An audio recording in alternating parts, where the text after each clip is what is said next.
Bonjour à tous et bienvenue dans ce nouveau flash des sports d'ici. Au programme aujourd'hui, play-off ce mardi soir avec le dernier match du premier tour qui opposera Grenoble à Gap. 2 victoires de chaque côté. La dernière en date, c'était ce samedi soir pour Gap, 7-1. Vous voyez d'ailleurs les images qui s'affichent sur votre écran.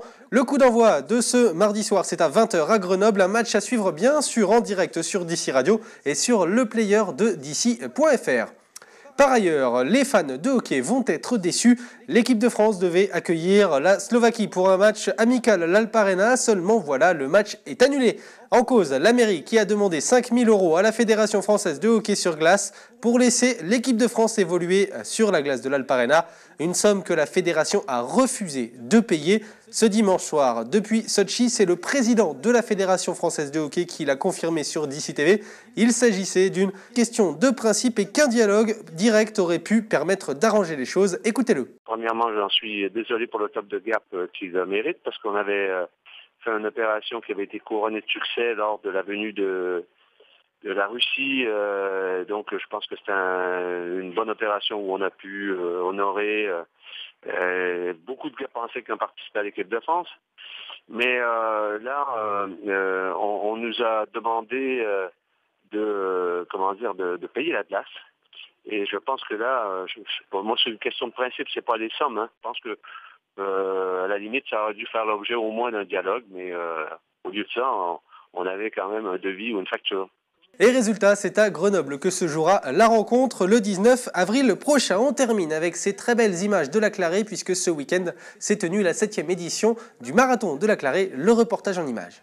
Ce dimanche matin, c'est plus de 500 fondeurs et fondeuses qui se sont élancés dans la vallée de la Clarée. 3 parcours au programme, 10, 21 et 42 km, le marathon de la Clarée qui part des Alberts pour aller à Névache et revenir au point de départ.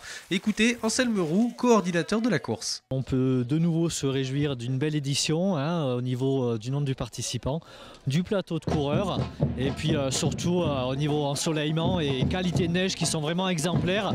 Et on peut vraiment dire que c'est un grand cru pour cette année, une belle édition 2014. Chez les hommes, sur le 42 km, c'est Guillaume Béraud du team Grenoble-Isère Nordique qui s'est imposé pour la première fois après 2 participations et 2 secondes places. Écoutez-le parler de ce joli parcours. Il y a 2 choses particulièrement qui me séduisent, 3 même. Déjà le soleil qu'il y a chaque année. Il y a la personne qui joue de l'accordéon dans la partie la plus dure en haut de la Forestière, à Névache. Et puis les passages dans les villages avec le monde qui encourage et c'est vraiment très très sympa. Ça donne vraiment un côté nordique et festif à cette course.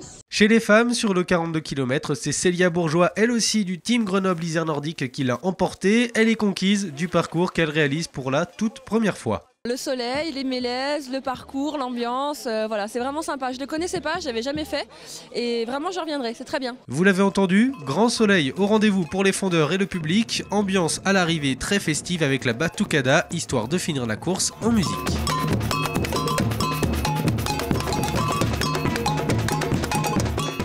Voilà, ce flash des sports est maintenant terminé. Merci de l'avoir suivi. Bonne continuation avec les programmes de DC TV.